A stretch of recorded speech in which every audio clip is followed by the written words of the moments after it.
Monsieur le Président, chers collègues, Mesdames et Messieurs, je remercie le Secrétaire général pour l'initiative d'organiser ce sommet et je salue ses efforts pour un monde de paix, un monde stable où règne le développement inclusif. L'avenir que nous voulons commande de ne laisser personne de côté face aux défis que sont la paix et la sécurité, la réduction des inégalités, l'éradication de la pauvreté, la justice et l'équité.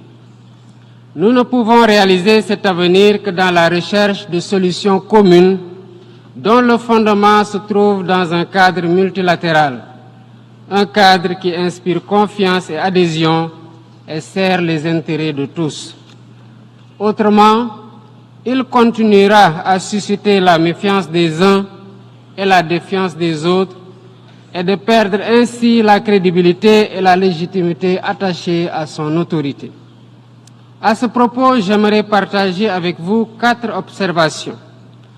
Premièrement, il est clair que notre futur ne peut se construire sur le modèle actuel, dominé par les injustices, l'extrême pauvreté qui touche 10% de la population mondiale, les tensions géopolitiques de haute intensité et le réchauffement sans précédent de la planète qui affecte gravement nos pays.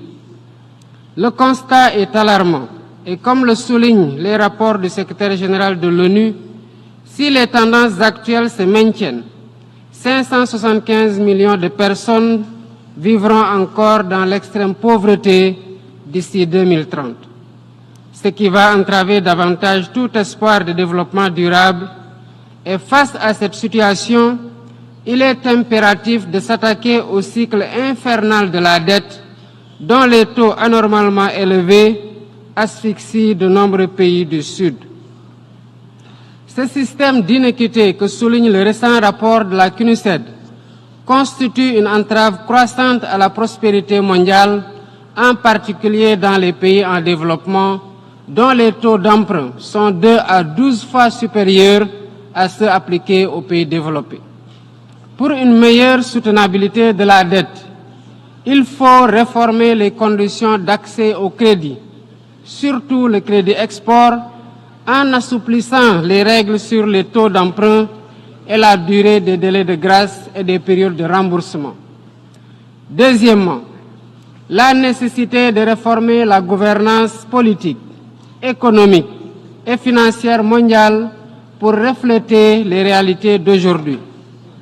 Même si des progrès ont été accomplis récemment, notamment avec la décision du G20 d'attribuer un siège permanent à l'Afrique et celle des États membres du FMI d'accorder un 3e siège à l'Afrique dans son conseil d'administration, il reste beaucoup à faire pour garantir une pleine inclusion des pays en développement dans ces instances.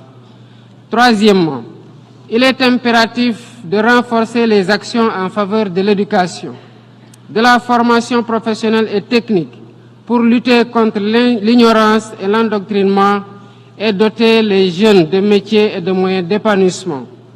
Un tel investissement contribuera à lutter contre les inégalités et à la réalisation des objectifs de développement durable.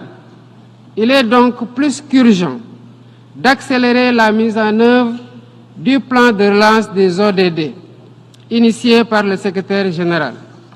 Quatrièmement, il est essentiel d'investir davantage dans la connectivité et la digitalisation, par le renforcement des infrastructures numériques, l'innovation et le soutien à l'industrie créative des jeunes sur qui repose l'avenir. Nous devons offrir aux jeunes les moyens de se former, de réussir et de s'épanouir. Ils doivent être au cœur de nos actions et associés dans la gestion et les prises de décision en tant que vecteurs de paix et acteurs de développement. Je vous remercie de votre aimable attention.